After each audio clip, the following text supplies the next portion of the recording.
Puji Tuhan saudara, kita akan sama-sama baca kebenaran firman Tuhan. Saya kasih tema malam hari ini yaitu asalnya kita dari mana. Nanti ada empat kata singkat di dalam firman Tuhan kita hari ini. Kita sama-sama baca di dalam 1 Yohanes 4 ayat yang keempat. Kita sama-sama berdiri, kita sama-sama membaca kebenaran firman Tuhan. Sudah dapat semua? Haleluya. 2, 3. Kamu berasal dari Allah, anak-anakku, dan kamu telah mengalahkan nabi-nabi palsu itu, sebab roh yang ada di dalam kamu lebih besar daripada roh yang ada di dalam dunia. Puji Tuhan, Tuhan Yesus memberkati. Saudara, tadi temanya adalah asalnya kita dari mana? Apa tidak? Temanya asalnya kita dari mana? Jawabannya tadi, saudara. Kamu berasal dari Allah. 4 kata singkat itu, saudara. Jadi kalau ditanya,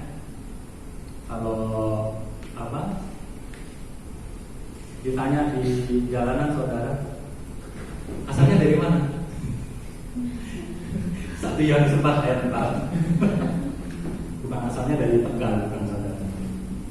Ya, saudara, kita asalnya dari Allah. Tidak ada yang lain. Karena firman Tuhan di sini sudah katakan dengan jelas, kamu berasal dari Allah. Nah, kalau kita berasal dari Allah, saudara, kita pasti gak ragu-ragu lagi. Karena kita sudah yakin dengan firman Tuhan ini. Amin. Kita punya iman yang besar. Firman Tuhan bilang, kalau kita punya iman sebesar biji sesawi saja, dan iman kita pasti lebih besar dari biji sesawi. Modal kita cuma biji sesawi. Dan firman katakan, kita berasal dari Allah. Kalau yang namanya berasal dari Allah, nggak ada yang bisa mengganggu kita. Karena Allah yang kita sembah, Allah yang hidup, bukan Allah yang mati. Dan dia lebih dari segala-galanya. Kita lihat di dalam 1 Yohanes 5 ayat yang pertama. Setiap orang yang percaya bahwa Yesus adalah Kristus, lahir dari Allah. Dan setiap orang yang mengasihi Dia yang melahirkan, mengasihi juga Dia yang lahir dari padanya, yaitu daripada Allah. Jadi di 1 Yohanes 5 ayat yang pertama dikatakan sekali lagi, diyakinkan lagi, setiap orang yang percaya bahwa Yesus adalah Kristus, lahir dari Allah. Dan setiap orang yang mengasihi Dia yang melahirkan, mengasihi juga Dia yang lahir daripadanya. Saya catat di sini, saudara, kita kalau dibilang anak-anak Allah pasti punya ciri-ciri. Iya kan? Saya anaknya orang tua saya, punya ciri-ciri.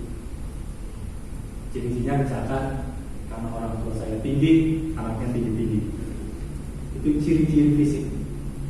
Betul? Dan kita kalau miliknya Allah, anak-anak Allah, kita juga punya ciri-ciri.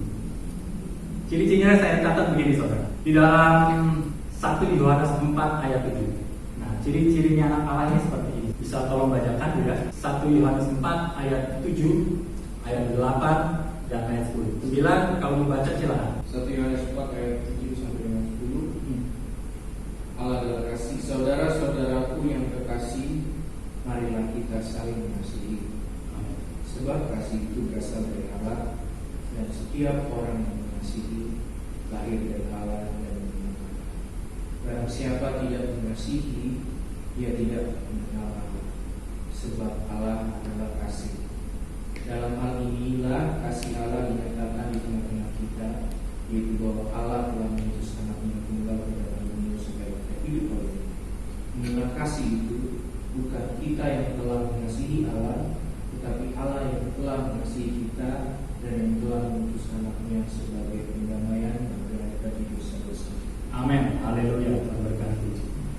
Pertama saudara, kalau kita menjadi milik Allah, kita adalah anak-anaknya Allah. Pertama, kita punya kasih. Kasih di sini saudara, pertama kasih itu diberikan dari Tuhan sama kita. Betul? Yaitu kasih agape. Kasih agape itu kasihnya Allah sama kita. Kasih agape itu saya pernah katakan kasih yang nggak milik, kasih yang ya kalau kamu ngasih saya kasih kamu. Itu kasihnya yang biasa. Tapi kalau kasihnya Allah, dia mau rela rugi buat orang lain. Lalu yang kedua, ada iman. Kira tolong bacakan 1 Yohanes 5 ayat yang keempat. Bagian baca firman Kira ya. 1 Yohanes 5 ayat yang keempat. 1 Yohanes 5 ayat yang keempat. Sebab semua yang lahir dari Allah mengalahkan dunia, dan inilah kemenangan yang mengalahkan dunia, iman kita. Amin. Amin. Amin. Firman Tuhan katakan, semua yang lahir dari Allah mengalahkan dunia. Dan inilah kemenangan yang mengalahkan dunia, yaitu iman kita. Saya katakan kalau ngomongin iman itu harus ada prosesnya, saudara. Bertahap demi tahap itu iman berjalan.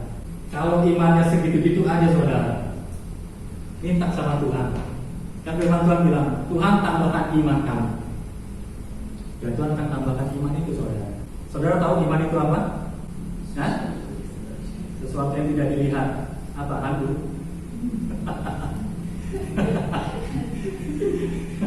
Apa? Kita lihat sama-sama ya. Gimana ya? Ibrani 11 ayat 1 kalau salah ya. Coba deh. Ibrani 11 ayat 1. Yes, bila lagi. Betul kan? Ibrani 11 ayat 1. Iman adalah dasar dari segala sesuatu yang kita harapkan dan bukti dari segala sesuatu yang tidak kita lihat. Nah, iman itu adalah dasar. Jadi dasarnya orang Kristen itu, anak-anak Tuhan itu milik kepunyaan Tuhan. Asalnya kita dari Tuhan, dasarnya adalah iman kepada Tuhan. Dasar dari segala sesuatu yang kita harapkan dan bukti dari segala sesuatu yang tidak kita lihat. Yaitu apa? Yesus Kristus. Banyak orang susah mengimani Yesus Kristus adalah Tuhan. Tapi kita yang ada di sini, kita yang percaya sama Tuhan, punya iman seperti itu. Itu luar biasa. Bukan karena hebat kita, firman Tuhan katakan, tapi karena kasih karunia, karena anugerah dari Tuhan. Firman Tuhan katakan yang mengalahkan dunia. Nah, kalau ngomongin dunia, saudara, ini dunia yang mana? Nah, dunia kita hidupi sekarang ini, karena dunia ini ada banyak, saudara. Ada dunia alam gaib, ada dunia kita ada sekarang ini. Nah, dunia yang mana, saudara? 1 Yohanes 5 ayat 19. Balik lagi. Bira. 1 Yohanes 5 ayat 19. 1 Yohanes 5 ayat 19. Kemudian firman Tuhan, kita tahu bahwa kita berasal dari Allah dan seluruh dunia berada di bawah kuasa si jahat. Kita tahu bahwa kita berasal dari Allah dan seluruh dunia berada di bawah kuasa si jahat. Jadi kita mengalahkan dunia yang dikuasai oleh si jahat. Dunia mana? Ini dunia kita hadapi ini. Sudah dikuasai sama si jahat. Jadi berbangga kalau kita dibilang anak-anak Allah, kita sudah mengalahkan dunia. Tapi kenapa masih ada yang kalah? Nah, pertanyaan lagi, saudara. Imannya sampai gimana gitu kan? Makanya iman itu harus meningkat sampai kepada iman ketemu Yesus di awan-awan. Iman kita selesai sampai di situ. Itu goalnya. Sekarang iman kita iman yang gak kelihatan, saudara. Tadi firman Tuhan di dalam Ibrani 11 ayat 1. Iman kita terus meningkat. Dia cuma iman yang dipandangkan mata, selesai, saudara. Diberkati dulu baru beriman, atau iman dulu baru diberkati? Yang mana, saudara? Iman dulu baru diberkati. Betul? Ya, tapi susah. Iya susah, terus terang aja. Manusiawi, susah. Tapi harus belajar menikah. Tadinya imannya cuma, Tuhan hari ini saya percaya ada yang kasih beras, misalkan. Dan itu Tuhan pilih. Menikah lagi yang lebih besar lagi. Karena Tuhan inginkan kita nggak cuma sedikit-sedikit aja. Dikasih kepercayaan yang kecil menjadi kepercayaan yang lebih besar. Yang tadinya gaji cuma sedikit, dipercayakan lagi menjadi gaji yang lebih besar. Iman kecil naik ke iman yang besar.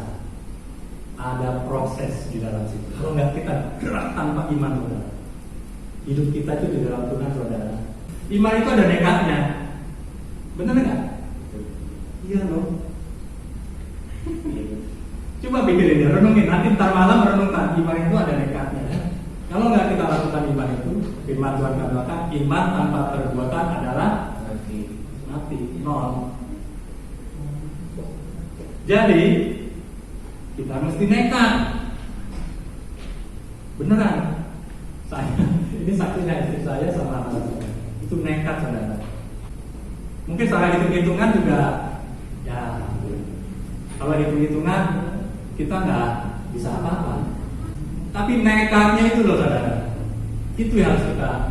Karena itu langkah pertama itu menentukan. Betul. Orang dunia katakan langkah pertama itu sangat-sangat menentukan. Beriman. Begitu melangkah kedua, iman lagi. Langkah ketiga, iman lagi. Tangganya itu makin tinggi loh, saudara. Itu iman, saudara. Iman saudara harus naik. Dari yang kecil ke besar, sampai bisa mengatakan, aku melihat Yesus di alam-alam. Itu goalnya orang-orang Kristen. Iman kita tuh goalnya sampai ke sana, saudara. Sekarang masih rata-rata ya, masih bayang-bayang firman Tuhan kata.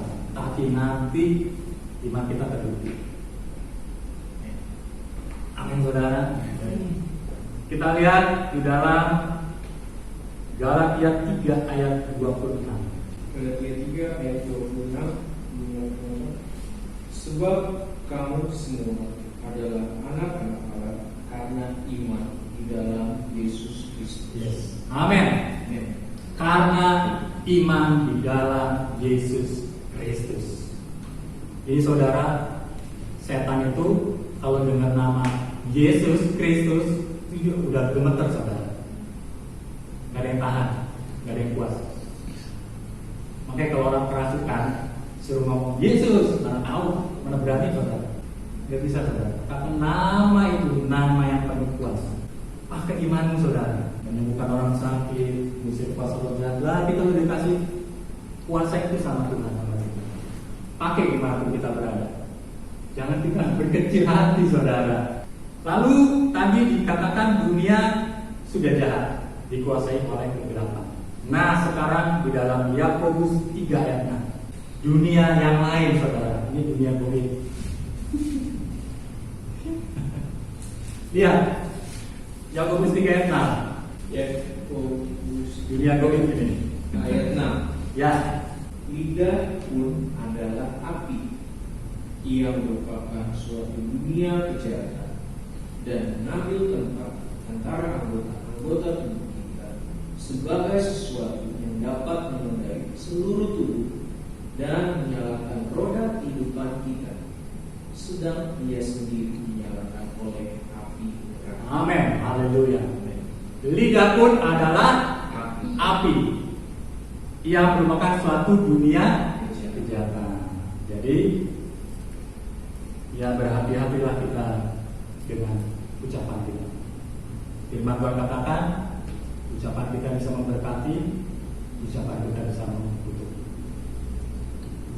Saya ketemu seorang bapak dan kata-katanya sangat luar biasa. Apa yang dikatakan bisa terjadi. Saya bilang, Pak, Bapak punya jalur spesial. Hati-hati mempergunakan. Saudara, kalau kita punya jalur spesial, saudara, ya, ini jalur spesial. Orang lain jalur sebelah sana, saudara. Kita jalur khusus sama Tuhan. Dan kita punya milik itu, saudara. bilang sama lidah kita. Perkataan kita harus punya iman yang positif. Walaupun kelihatannya hidup kita suram, saudara, katakan, hidup saya gilang-gilang. Hidup saya penuh dengan kemenangan. Itu lidah. Karena kalau lidah kita dikatakan lidah pun adalah api dunia kejahatan. Kalau kita pakai lidah kita dengan hal-hal yang luar biasa sesuai dengan firman Tuhan, itu jadilah hidup kita. Saudara baca firman Tuhan dari Kejadian sampai Wahyu, saudara. Itu banyak hal-hal yang luar biasa. Perkataan Yesus yang luar biasa. Tadi yang pertama ada kasih, yang kedua ada iman, saudara. Ya, lidah ini kita juga harus punya lidah yang memiliki iman yang luar biasa. Perkataan dalam hidup kita ada akal-akalan. Kita beruntung. Kita nggak rugi. Omongin itu, saudara. Banyak orang malas, saudara, ngomongin hal yang baik. Tapi kalau ngomongin hal yang buruk, luar biasa. Omongin dalam diri kita masing-masing. Setiap pagi, ya, setiap pagi kita berdoa, begitu selesai berdoa, baru buka pintu, ya, amburadul. Baru mau jalan amburadul, ya udah amburadul tengah jalan, saudara. Yang bilang gitu, walaupun itu cuaca panas, cuaca cerah, cuaca hujan, puji Tuhan, banyak berkat hari ini. Baru keluar, aduh matang gua, ya udah matang hidup kita. Melangkah dengan iman, katakan dengan lidahmu, aku diberkati hari ini. Ini loh ciri-cirinya anak-anak Allah. Hari ini usahaku lancar luar biasa. Hari ini penjualannya luar biasa. Saudara, istri saya tukang kue. Tiap pagi saudara dikumpulin kue-kue, saya bangun doa, Tuhan berkati. Jadi makanan yang menyehatkan. Saudara, kesaksian ya. Ada satu tempat yang orangnya judes ya. Satu tempat orangnya judes minta ampun. Cuma sama kita doang kan? Sama semua orang. Jadi ada satu tempat, naruh ke tempat itu minta ampun, saudara. Sampai ada orang gak mau nitip di situ. Kita doain, saudara. Tuhan kirim malaikat penjaga usaha istri hamba. Tuhan kirim malaikat pengirim berkat. Jadi malaikat Tuhan itu biasanya ngirim berkat buat kita. Kirimin dia, nyampe ke Dira, nyampe ke Lili, nyampe ke Samuel. Kirim berkat itu. Karena ada kuasa kegelapan yang kadang menjaga berkat itu, saudara. Minta malaikat pengirim berkat. Apa yang terjadi, saudara? Si ibu itu tiba-tiba baik sampai sekarang. Karena apa? Iman yang dikeluarkan lewat lidahku melalui makanan-makanan ini. Orang lain masih dijahatin kan? Udah enggak? Enggak, saudara. Berarti ada perubahan. Betul? Betul. Itu iman, saudara. Kita nggak doain orang itu kecelakaan atau usahanya bangkrut. Nanti kalau bangkrut ya kita gimana juga, orang nitipnya di situ. Malah kita Tuhan berkati, berubah. Tuhan yang mau, bukan kita. Kita cuma melihat aja, saudara. Yang ketiga, saudara, kita punya pikiran yang benar, yang benar. Di dalam Filipi 2 ayat 5. Yang benar itu pikirannya kayak gimana sih, saudara? Filipi 2 ayat 5. Filipi 2 ayat 5. Ya. Hendaklah kamu dalam hidupmu bersama menaruh pikiran dan perasaan yang terdapat juga dalam Kristus Yesus. Amin. Haleluya. Jadi pikiran kita harus seperasaan bersama dengan Yesus Kristus. Pikiran kita disinkronkan. Kalau kayak di handphone kita menyinkronkan email kita, menyinkronkan kontak kita, supaya sama email sama yang di handphone. Dan kalau kita menyinkronkan pikiran kita sama pikirannya Kristus, berarti kita sama dengan pikiran Dia. Lalu pikiran Kristus itu kayak gimana sih? Matius 5 ayat 1. Matius 5 ayat 1, ketika Yesus melihat orang banyak itu, naiklah Ia ke atas bukit. Ayat 2. Dan setelah Ia duduk, datanglah murid-muridnya kepadanya. Ya, lanjut. Maka Yesus pun mulai berbicara dan mengajar mereka. Selanjutnya Katanya, berbahagialah orang yang miskin di hadapan Allah, karena merekalah yang mempunyai kerajaan surga. Sudah, terima kasih. Saudara bisa baca di rumah. Pikiran Kristus itu kayak apa? Di situ dia. Saudara belajar menjadi pikiran Kristus. Berbahagialah, berbahagialah. Gak punya pikiran negatif. Dia selalu punya pikiran yang positif. Walaupun orang berkata negatif, kita punya pikiran yang positif. Ini pikiran Kristus. Saudara bisa baca pasal 5 sampai pasal 7. Nanti baca di rumah sama-sama. Nah saudara, ketiga hal ini menentukan hidup kita dalam dunia yang jahat ini. Tuhan sudah kasih kita iman yang luar biasa. Kita sudah diajar tentang kasih, dan kita punya pikiran Kristus. Haleluya. Amin. Jadi hidup kita harus punya buah yang baik. Tetap berbuah saudara. Walaupun orang mungkin menganggap buah kita belum manis, belum baik, tetaplah berbuah. Karena itu yang Tuhan mau. Berbuah banyak, lebih banyak orang akan melihat. Dan pada akhirnya bahwa orang melihat kita benar-benar anak-anak Allah. Haleluya saudara. Firman Tuhan sampai di sini. Ya, ketiga hal ini kita menjadi ciri-ciri milik kepunyaan Allah, yaitu kasih, memiliki iman, memiliki pikiran yang Kristus. Haleluya. Saya sudah makin berdiri saudara.